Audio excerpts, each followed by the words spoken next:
ಇನ್ನು ಸಾರಿಗೆ ನೌಕರರ ಸಂಘದ ಅಧ್ಯಕ್ಷರ ಜೊತೆನೂ ಕೂಡ ಸಭೆ ಆಯಿತು, ಆದರೂ ಕೂಡ ಈಗ ವಿಫಲವಾಗಿದೆ. ಹಾಗಾಗಿ ರಾಜ್ಯದಾದ್ಯಂತ ಸಾರಿಗೆ ನೌಕರರ ಮುಷ್ಕರವನ್ನ ಈಗ ಮುಂದೂಡಿಕೆ ಮಾಡಲಾಗಿದೆ. ಜಂಟಿ ಕ್ರಿಯಾ ಸಮಿತಿ ಅಧ್ಯಕ್ಷ ಅನಂತ ಸುಬ್ರಾವ್ ಅವರು ಈ ಕ್ಷಣದಿಂದಲೇ ಸಾರಿಗೆ ಮುಷ್ಕರವನ್ನ ನಾವು ಮುಂದೂಡಿಕೆ ಮಾಡಿದ್ದೀವಿ, ಆದರೆ ಸಾರಿಗೆ ಮುಷ್ಕರ ಕೈ ಬಿಟ್ಟಿಲ್ಲ, ಮುಂದೂಡಿದೀವಷ್ಟೇ. ನಾವು ನಮ್ಮ ವಕೀಲರ ಸಲಹೆ ಮೇರೆಗೆ ಮುಷ್ಕರವನ್ನ ನಾವು ಈಗ ಮುಂದೂಡಿಕೆ ಮಾಡಿದ್ದೀವಿ. ತಕ್ಷಣದಿಂದಲೇ ಕೆಲಸಕ್ಕೆ ಹಾಜರಾಗಲಿಕ್ಕೆ ಸಿಬ್ಬಂದಿಗೂ ಕೂಡ, ಅಂದರೆ ಸಾರಿಗೆ ನೌಕರರಿಗೆ ನಾವು ಸೂಚನೆ ಕೊಟ್ಟಿದ್ದೀವಿ. ಮುಷ್ಕರ ಮುಂದೂಡಿದ್ರೆ ಎಸ್ಮಾ ಉಲ್ಲಂಘನೆ ಆಗೋದಿಲ್ಲ. ಸರ್ಕಾರ ಮಾತುಕತೆಗೆ ಕರೆದ್ರೆ ನಾವೆಲ್ಲ ಹೋಗ್ತೇವೆ. ಅಂದರೆ ಸಾರಿಗೆ ನೌಕರರ ಹಿತವನ್ನ ಬಯಸಬೇಕು ಸರ್ಕಾರ. ಬ್ರಿಟಿಷರ ಕಾಲದಲ್ಲಿ ಜಾರಿಯಲ್ಲಿದ್ದಂತಹ ಎಸ್ಮವನ್ನ ಈ ಪ್ರಜಾಸತ್ತಾತ್ಮಕ ಕಾನೂನಿನಡಿ ತರಬಾರ್ದು. ಆಮೇಲೆ ನಾವು ರಾಜ್ಯದಾದ್ಯಂತ ಒಳ್ಳೆ ಸೇವೆಯನ್ನು ಕೊಡ್ತಾ ಇದ್ದೀವಿ. BMTC, KSRTC ಸೇರಿದಂತೆ ಒಟ್ಟು 4 ನಿಗಮದಿಂದ ಒಳ್ಳೆ ಸೇವೆಯನ್ನು ಕೊಡ್ತಾ ಇದ್ದೀವಿ.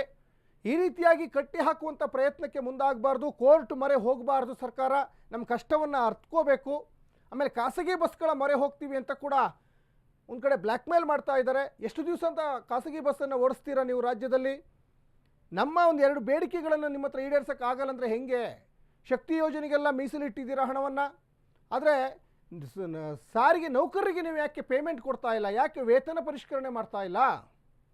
ಈಗ ಸುಮಾರು 58,000 ಕೋಟಿ ಗ್ಯಾರಂಟಿಗಳಿಗೆ ವಿನಿಯೋಗವನ್ನು ಮಾಡ್ತಾ ಇದ್ದಾರೆ ನೀವು. ಇನ್ನೊಂದು ಕಡೆ ಅಂದರೆ ಈಗ ಹೆಚ್ಚು ಜನ ಈಗ ಬಸ್ ಕಡೆ ಬರ್ತಾ ಇದ್ದಾರೆ, ಯಾಕಂದರೆ ಈಗ ಮಹಿಳೆಯರಿಗೆಲ್ಲ ಫ್ರೀ ಇದೆ, ಹಾಗಾಗಿ ಇವತ್ತು 2 ಬಸ್ಸಲ್ಲಿ ಹೋಗಬೇಕಾದಷ್ಟು ಜನ ಒಂದೊಂದೇ ಬಸ್ಸಲ್ಲಿ ಹೋಗ್ತಾ ಇದ್ದಾರೆ. ಸಾಕಷ್ಟು ಸಮಸ್ಯೆ ಆಗ್ತಾ ಇದೆ. ನಮ್ಮ ಸಮಸ್ಯೆಗಳನ್ನು ಕೂಡ ಅರ್ಥ ಮಾಡ್ಕೊಳ್ಳಿ ಅಂತ ಒಂದು ಕಡೆ ಸರ್ಕಾರಕ್ಕೆ ಮನವಿಯನ್ನು ಕೂಡ ಮಾಡಿದ್ರು. ನಿನ್ನೆ ಮೊನ್ನೆ ಎಲ್ಲ ಕೂಡ ಮನವಿ ಮಾಡಿದ್ರು ಕೂಡ ನಿನ್ನೆಯ ಸಂಧಾನ ಪ್ರತಿಫಲ ವಕೀಲರ ಅಡ್ವೈಸ್ ಮೇರೆಗೆ ನಾವು ಮುಷ್ಕರವನ್ನು ಮುಂದೂಡಿದ್ವಿ. ಮತ್ತು ಎಲ್ಲ ಕೆಲಸಗಾರರಿಗೂ ಮುಷ್ಕರ ಮಾಡಿದ್ದಕ್ಕೆ ಥ್ಯಾಂಕ್ಸ್ ಹೇಳಿ ಡ್ಯೂಟಿಗೆ ಹಾಜರಾಗಿ ಅಂತ ಹೇಳ್ತಾ ಇದ್ವಿ. ಮತ್ತು ನೆಕ್ಸ್ಟು ಹೈಕೋರ್ಟ್ ಹಿಯರಿಂಗ್ ಆಗುತ್ತೆ. ನಾವು ಕೇಸಲ್ಲಿ ಪೂರ್ಣವಾಗಿ ಭಾಗವಹಿಸಿ ಸರ್ಕಾರಕ್ಕೆ ಡೈರೆಕ್ಷನ್ ಕೊಡಿ ಅಂತ ಕೋರ್ಟನ್ನು ನಾವು ಕೇಳ್ತೀವಿ. ನಮ್ಮ ಜೊತೆ ಮಾತುಕತೆ ಮಾಡಿ ಸೆಟ್ಲ್ ಮಾಡಿ. ಇನ್ ದಿ ಮೀನ್ ಟೈಮ್ ನಾವು ಸರ್ಕಾರಕ್ಕೆ ಕೇಳಿದ್ರು, ನೀವೇ ಶುರು ಮಾಡಿದ್ದು, ವೆಯ್ಟ್ ಮಾಡಿಬಿಡಿ, ಮಾತುಕತೆ ಮೂಲಕ ಬಗೆಹರಿಸಿ. ಯಾಕೆಂದರೆ ಸಮಸ್ಯೆ ಸ್ಟ್ರೈಕ್ ಮುಂದೂಡಿರ್ಬೋದು, ಬಟ್ ಸಮಸ್ಯೆ ಬಗೆಹರಿಲ್ಲದಿದ್ದರೆ ಆ ಒಂದು ಆಕ್ರೋಶ ವರ್ಕರ್ಸ್ ಮನಸ್ಸಲ್ಲಿರುತ್ತೆ. ಅದಕ್ಕೆ ಅವಕಾಶ ಕೊಡಬೇಡಿ, ವಾತಾವರಣ ಕೂಲ್ ಮಾಡಿ ಅಂತ ನಾನು ಕೇಳ್ಕೊಳ್ತೀನಿ ಸರ್ಕಾರ.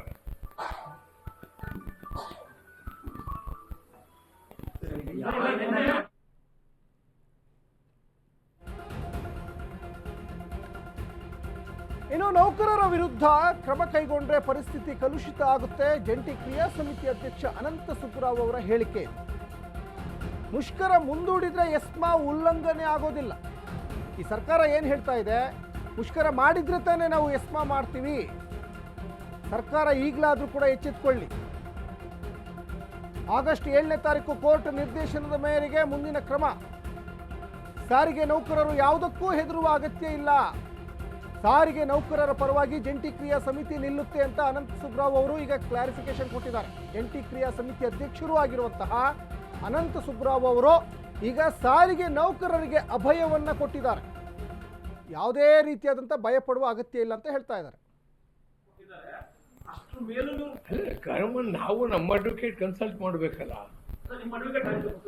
ಅಲ್ಲ, ಅಡ್ವೊಕೇಟ್ ರಾತ್ರಿ 10 ಗಂಟೆಯಲ್ಲಿ ಯಾರು ಅಡ್ವೊಕೇಟ್ಗೆ ಹೋಗ್ತಾರೆ?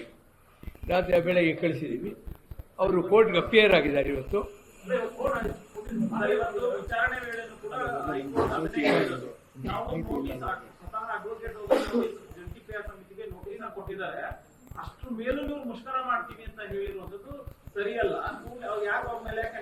ಇಲ್ಲ, ನಮ್ಮ ಅಡ್ವೊಕೇಟು ಬಹಳ ಸ್ಪಷ್ಟವಾಗಿ ಹೇಳಿದ್ದಾರೆ.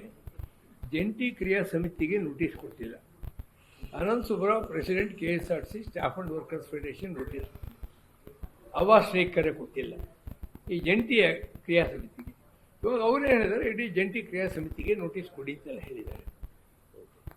ಆದ್ದರಿಂದ ನಾವು ನೆಕ್ಸ್ಟ್ ಕೋರ್ಟ್ ಪ್ರೊಸೀಡಿಂಗ್ಸನ್ನು ನಾವು ಅದರಲ್ಲಿ ಭಾಗವಹಿಸ್ತೀವಿ.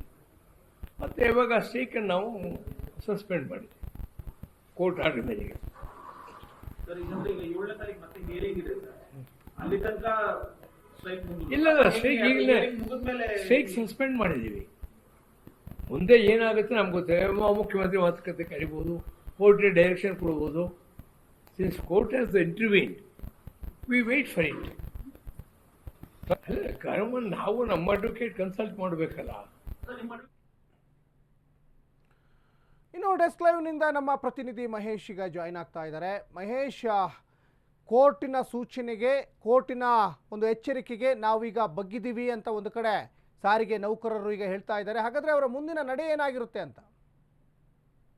ಎಸ್ ಸಚಿನ್, ಇವತ್ತು ಬೆಳಗ್ಗೆಯಿಂದನೂ ಕೂಡ KSRTC 4 ನಿಗಮಗಳ ಬಸ್ಗಳು ಒಂದು ರೀತಿಯಲ್ಲಿ ಮಿಶ್ರ ಪ್ರತಿಕ್ರಿಯೆಯಲ್ಲಿ ಒಂದು ಪ್ರತಿಭಟನೆಗೆ ಮುಂದುವಾಗಿತ್ತು. ಅಂದರೆ ಎಲ್ಲೋ ಒಂದು ಕಡೆ ಕೆಲವು ಜಿಲ್ಲೆಗಳಲ್ಲಿ ಏನೋ ಒಂದು ಮುಷ್ಕರದ ಎಫೆಕ್ಟ್ ಆದರೆ ರಾಜಧಾನಿ ಬೆಂಗಳೂರಿನಲ್ಲಿ ಎಲ್ಲೋ ಒಂದು ಕಡೆ ಕೇವಲ 30% ಮಾತ್ರ ಎಫೆಕ್ಟ್ ಆಗಿರುವಂಥ ಕಂಡುಬಂತು.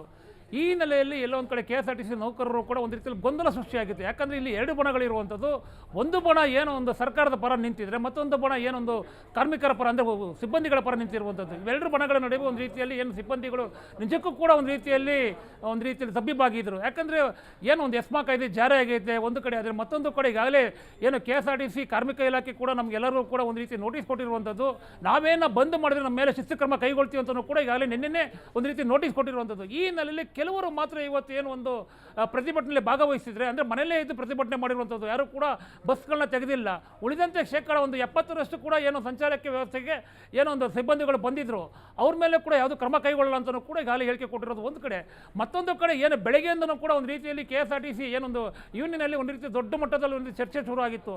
ಅಂದರೆ ಸರ್ಕಾರ ಈಗ ಏನು ನಿರ್ಧಾರ ಕೈಗೊಳ್ಳುತ್ತೆ, ಹೈಕೋರ್ಟ್ ಏನು ಸೂಚನೆ ಕೊಡುತ್ತೆ ಅಂತಲೂ ಕೂಡ.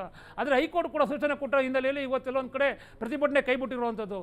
ಪ್ರಮುಖವಾಗಿ ನೋಡಬೇಕಂದ್ರೆ ಏನು ಮಧ್ಯಾಹ್ನ 3 ಗಂಟೆಗೆ ಏನು ಒಂದು ಹೈಕೋರ್ಟ್ ವಿಭಾಗೀಯ ಪೀಠ ಏನು ಒಂದು ಈ ವಿಚಾರಣೆ ಕೈಗೆತ್ಕೊಂಡು ಸಕ್ಕರೆ ಏನೊಂದು ಸರ್ಕಾರದ ಪರ ಏನೊಂದು ಶಶಿಧರ್ ಶೆಟ್ಟಿ ಅವರು ವಾದನ ಮಂಡನೆ ಮಾಡಿದ್ರು. ನಿನ್ನೆ ಹೈಕೋರ್ಟ್ ಕರೆಕ್ಟಾಗಿ ಒಂದು ಆದೇಶ ಕೊಟ್ಟಿದೆ, ಯಾವುದೇ ಕಾರಣಕ್ಕೂ ಕೂಡ ನೀವು ನಾಳೆ ಮುಷ್ಕರ ಮಾಡಬೇಡಿ, ಅಂದರೆ ಇಂದು ಮುಷ್ಕರ ಮಾಡಬೇಡಿ, ನಾವು ಹೇಳ್ತೀವಿ ಅಂತಲೂ ಕೂಡ ನೀಟಾಗಿ ಹೇಳಿತ್ತು. ಆದರೆ ಅದನ್ನೆಲ್ಲನೂ ಕೂಡ ಒಂದು ರೀತಿಯಲ್ಲಿ ಧಿಕ್ಕರಿಸಿ ಏನೋ ಒಂದು ನೌಕರರ ಸಂಘ ಇವತ್ತು ಪ್ರತಿಭಟನೆಗೆ ಮುಂದಾಗೈತಿ. ಇವತ್ತು ಬೆಳಗ್ಗೆ 6 ಗಂಟೆಯಿಂದನೂ ಕೂಡ ರಾಜ್ಯದ ಹಲವು ಜಿಲ್ಲೆಗಳಲ್ಲಿ, ಬೆಂಗಳೂರು ಸೇರಿದಂತೆ ಹಲವು ಜಿಲ್ಲೆಗಳಲ್ಲಿ ಪ್ರತಿಭಟನೆ ಎಫೆಕ್ಟ್ ಸಾರ್ವಜನಿಕ ತಟ್ಟಿದೆ. ಈ ಹಿನ್ನೆಲೆಯಲ್ಲಿ ಕೋರ್ಟ್ ಇವತ್ತು ನಿಜವಾಗ್ಲೂ ಕೂಡ ಗರಂ ಆಗಿತ್ತು. ಯಾಕಂದರೆ ನಾನು ನೀಟಾಗಿ ನಿನ್ನೆ ಒಂದು ಆದೇಶ ಕೊಟ್ಟಿದ್ರು ಕೂಡ ನೌಕರರ ರೀತಿ ನಮ್ಮ ಆದೇಶನ ಇದು ಮಾಡಿ ಉಲ್ಲಂಘನೆ ಮಾಡಿದ್ದಾರೆ, ಇದು ಹೈಕೋರ್ಟ್ ಆದೇಶದ ಉಲ್ಲಂಘನೆ ಅಂತಲೂ ಕೂಡ ಒಂದು ರೀತಿಯಲ್ಲಿ ಏನೋ ಒಂದು ರೀತಿಯಲ್ಲಿ ವಾದ ಮಂಡನೆ ಮಾಡೋಕ್ಕೆ ಶಶಿಕರಣ್ ಕೆಟ್ಟವರು ಹೇಳಿರುವಂಥದ್ದು.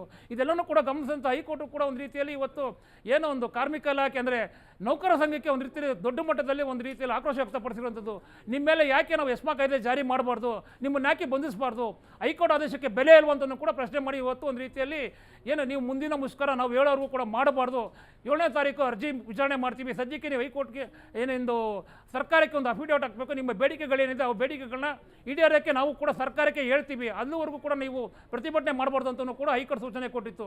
ಈ ಹಿನ್ನೆಲೆಯಲ್ಲಿ ಈಗ ಏನು ಒಂದು ನೌಕರ ಸಂಘ ಒಂದು ಸುದ್ದಿಗೋಷ್ಠಿಯಲ್ಲೂ ಕೂಡ ಅವ್ರು ಹೇಳಿಕೆ ಕೊಟ್ಟಿರುವಂಥದ್ದು, ನಾವು ಈ ಕ್ಷಣದಿಂದಲೂ ಕೂಡ ಪ್ರತಿಭಟನೆ ಹಿಂಪಡಿತಾ ಇದ್ದೀವಿ. ಆದರೆ ಮುಂದಿನ ಹೋರಾಟ ಬಗ್ಗೆ ನಾವು ಏನು 7ನೇ ತಾರೀಕು ವಿಚಾರಣೆ ಬರುತ್ತೆ, ಆ ವಿಚಾರಣೆ ನಂತರ ನಾವು ಮುಂದಿನ ತಿಳಿಸ್ತೀವಿ ಅಂತಲೂ ಕೂಡ ಹೇಳಿಕೆ ಕೊಟ್ಟಿರುವಂಥದ್ದು. ಇನ್ನು ಉಳಿದಂತೆ ಏನು ಇವತ್ತು ಯಾರ್ಯಾರೋ ಗೈರಾಗಿದ್ದಾರೆ, ಸುಮಾರು ಒಂದು 4 ರಿಂದ 5 ಸಾವಿರ ನೌಕರರು ಗೈರಾಗಿದ್ದಾರೆ, ಅವ್ರ ಮೇಲೆ ಶಿಸ್ತು ಕ್ರಮ ಕೈಗೊಳ್ತೀವಿ ಅಂತಲೂ ಕೂಡ ಈಗಾಗಲೇ ಹೇಳಿಕೆ ಕೊಟ್ಟಿರುವಂಥದ್ದು. ಆ ಬಗ್ಗೆ ನಾವು ಕಾನೂನು ರೀತಿಯಲ್ಲಿ ಹೋರಾಟ ಮಾಡ್ತೀವಿ, ಅವ್ರನ್ನ ಕೆಲಸಕ್ಕೆ ತೆಗೆದುಕೊಳ್ಳುವಂತೆ ಮಾಡ್ತೀವಿ ಅಂತಲೂ ಕೂಡ ಈಗಾಗಲೇ ಜಂಟಿ ನಿರ್ದೇಶಕರು ಕೂಡ ಹೇಳಿಕೆ ಕೊಟ್ಟಿರುವಂಥದ್ದು. ಸಚಿನ್, ಮಹೇಶ್, ಇಲ್ಲಿ ಮತ್ತೊಂದು ಪ್ರಶ್ನೆ ಕಾಡ್ತಾ ಇರೋದಂದ್ರೆ, ಈಗ ಕೋರ್ಟ್ ಏನೋ ಈಗ ಸಾರಿಗೆ ನೌಕರರ ಸಂಘದವರಿಗೆ ಈಗ ಎಚ್ಚರಿಕೆಯನ್ನು ಕೊಟ್ಟಿದೆ, ಹಾಗಾದ್ರೆ ಸರ್ಕಾರದವರಿಗೆ ಏನು ಸೂಚನೆ ಎಚ್ಚರಿಕೆ ಕೊಟ್ಟಿದೆ ಹಾಗಾದ್ರೆ? ಎಸ್ ಸಚಿನ್, ಸರ್ಕಾರಕ್ಕೂ ಕೂಡ ಸೂಚನೆ ಕೊಟ್ಟಿರುವಂಥದ್ದು. ಅಂದರೆ ಏನು ನೌಕರರ ಏನೇನು ಬೇಡಿಕೆಗಳಿದೆ ಅದ್ರ ಬಗ್ಗೆ ಗಮನ ಹರಿಸಿ ಅದನ್ನು ಪರಿಗಣಿಸಿ ಅಂತಲೂ ಕೂಡ ಸೂಚನೆ ಕೊಟ್ಟಿರುವಂಥದ್ದು. ಯಾಕಂದರೆ ಹೈಕೋರ್ಟ್ ಡೈರೆಕ್ಟಾಗಿ ಹೇಳೋಕ್ಕಾಗಲ್ಲ ಅದನ್ನು ಮಾಡಿ ಇದನ್ನು ಮಾಡಿ ಅಂತ, ಸರ್ಕಾರಕ್ಕೆ ಒಂದು ಸೂಚನೆ ಕೊಡ್ಬೋದು ಅಷ್ಟೇ ಹೊರತು, ಅಥವಾ ಪರಿಗಣಿಸಿ ಅಂತ ಹೇಳ್ಬೋದು ಅಷ್ಟೇ ಹೊರತು ಇದನ್ನೇ ಮಾಡಿ ಅಂತ ಹೇಳೋಕ್ಕಾಗಲ್ಲ. ಯಾಕಂದರೆ ಸರ್ಕಾರನೂ ಕೂಡ ಹಿಂದೆನೂ ಕೂಡ ಹೈಕೋರ್ಟ್ಗೆ ಒಂದು ಅಫಿಡೇವಿಟ್ ಹಾಕೋ ಟೈಮಲ್ಲಿ ಹೇಳಿತ್ತು, ಕಳೆದ 20-21 ಸಾಲಿನಲ್ಲಿ ದೇಶಾದ್ಯಂತ ರಾಜ್ಯದಲ್ಲೂ ಕೂಡ ಕೋವಿಡ್ ಇತ್ತು, ಆಗನ ಅರಿಯಸ್ ಕೇಳ್ತಾ ಇದ್ದಾರೆ, ಅರಿಯಸ್ ಕೊಡೋಕ್ಕಾಗಲ್ಲ, ಆಗನ ಅರಿಯಸ್ ಕೊಟ್ಟರೆ ಏನು ಸಂಸ್ಥೆ ಈಗಾಗಲೇ ಲಾಭದಲ್ಲಿಲ್ಲ, ನಷ್ಟದಲ್ಲಿದೆ, 1800 ಕೋಟಿ ಬೇಕಾಗುತ್ತೆ, ನಾವು 14 ತಿಂಗಳ ಅರಿಯಸ್ ಕೊಡ್ತೀವಿ ಅಂತಲೂ ಕೂಡ ನಿನ್ನೆ ಸಭೆಯಲ್ಲಿ ಕೂಡ ತಿಳಿಸಿದ್ದೀವಿ.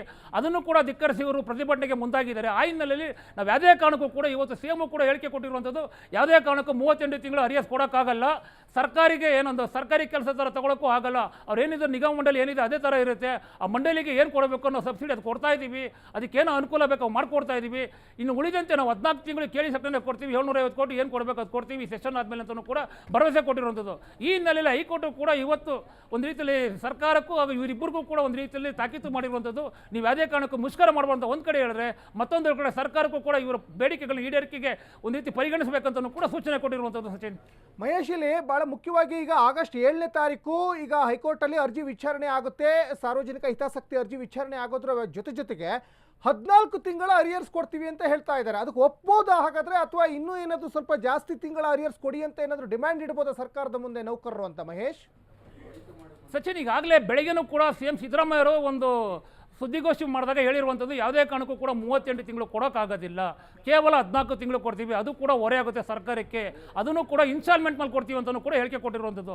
ಆದರೆ ಈಗ ಏನು ಹೈಕೋರ್ಟ್ ಆದೇಶ ಬಂದ ಮೇಲೆ ಈ ಅನಂತ ಸುಬ್ಬರಾವ್ ಕೂಡ ಹೇಳಿಕೆ ಕೊಡ್ತಾ ಇರುವಂಥದ್ದು, ಯಾವುದೇ ಕಾರಣಕ್ಕೂ ಕೂಡ 14 ತಿಂಗಳು ನಮ್ಗೆ ಬೇಡ, ಕೊಡಂಗಿದ್ರೆ 38 ತಿಂಗಳು ಫುಲ್ಲು ಕೊಡಲಿ, ಅದನ್ನು ಕೂಡ ಇನ್ಸ್ಟಾಲ್ಮೆಂಟ್ ಕೊಡಲಿ, ನಾವು ಅದಕ್ಕೆ ಒಪ್ತೀವಿ. ಇಲ್ಲಾಂದರೆ 7ನೇ ತಾರೀಕು ಹೈಕೋರ್ಟ್ ಏನು ಆದೇಶ ಬರುತ್ತೆ ಅದ್ರ ಮುಂದೆ ನಾವು ಸಭೆ ಸೇರಿ ನಂತರ ಏನಾದರೂ ಯಾವ ರೀತಿ ಪ್ರತಿಭಟನೆ ಮಾಡಬೇಕು ಅಂತಲೂ ಕೂಡ ತಿಳಿಸ್ತೀವಿ ಅಂತ ಸೂಚನೆ ಕೊಟ್ಟಿರುವಂಥದ್ದು. ಸಚಿನ್, ಧನ್ಯವಾದ ಮಹೇಶ್ ತಮ್ಮೆಲ್ಲ ಡೀಟೇಲ್ಸ್ಗಾಗಿ. ಒಟ್ಟಲ್ಲಿ ಈಗ ಸರ್ಕಾರ ಒಂದು ಕಡೆ ಹೈಕೋರ್ಟ್ ಮೊರೆ ಹೋಯಿತು. ಸದ್ಯಕ್ಕೆ ಸರ್ಕಾರ ಸೇಫ್ ಆಗಿದೆ, ಸದ್ಯಕ್ಕೆ ಬೀಸೋ ದೊಣ್ಣೆಯಿಂದ ಸರ್ಕಾರ ತಪ್ಪಿಸ್ಕೊಂಡಿದೆ. ಆದರೆ ನಮ್ಮ ಮುಷ್ಕರ ಮಾತ್ರ ನಾವು ಕೈ ಬಿಡಲ್ಲ. ನಾವು ಮುಷ್ಕರವನ್ನು ಸದ್ಯಕ್ಕೆ ನಾವು ಹಿಂಪಡೆದಿದ್ದೀವಿ ಅಷ್ಟೇ, ತಾತ್ಕಾಲಿಕ ಹಿಂಪಡಿಕೆ ಇದು. ನಾವು ಮತ್ತೆ ಇದನ್ನು ಮುಂದುವರಿಸ್ತೀವಿ. ಯಾಕಂದರೆ ಆಗಸ್ಟ್ 7ನೇ ತಾರೀಕು ಅರ್ಜಿ ವಿಚಾರಣೆ ಇದೆ. ಸಾರಿಗೆ ನೌಕರರ ಪರವಾಗಿ, ಸಾರಿಗೆ ನೌಕರರ ಒಂದು ಹಿತ ಕಾಯುವ ನಿಟ್ಟಿನಲ್ಲಿ ಏನಾದರೂ ತೀರ್ಪು ಬರಲಿಲ್ಲ, ಕೋರ್ಟ್ನಿಂದ ಆದೇಶ ಬರಲಿಲ್ಲ ಅಂದರೆ ಯಥಾಪ್ರಕಾರವಾಗಿ ನಮ್ಮ ಮುಷ್ಕರವನ್ನು ಮುಂದುವರಿಸ್ತೀವಿ ಅನ್ನುವಂಥ ನಿಟ್ಟಿನಲ್ಲೇ ಇವತ್ತು ಜಂಟಿ ಕ್ರಿಯಾ ಸಮಿತಿ ಅಧ್ಯಕ್ಷ ಅನಂತ ಸುಬ್ರಾವ್ ಅವರು ಹೇಳಿಕೆಯನ್ನು ಕೊಟ್ಟಂತೆ ಕಾಣಿಸ್ತಾ ಇತ್ತು. ಒಟ್ಟಿನಲ್ಲಿ ತಾತ್ಕಾಲಿಕವಾದಂತಹ ಮುಷ್ಕರ ಹಿಂಪಡೆದಿದ್ದಾರೆ. ಇದು ಮತ್ತೆ ಮುಂದುವರಿದ ಭಾಗ. ಆಗಸ್ಟ್ 7ನೇ ತಾರೀಕು ಅರ್ಜಿ ವಿಚಾರಣೆ ಆದಮೇಲೆ ಏನಾಗುತ್ತೆ ಅನ್ನೋದು ಕೂಡ ಇಲ್ಲಿ ಸಾಕಷ್ಟು ಕುತೂಹಲ ಕೆರಳಿಸ್ತಾ ಇದೆ.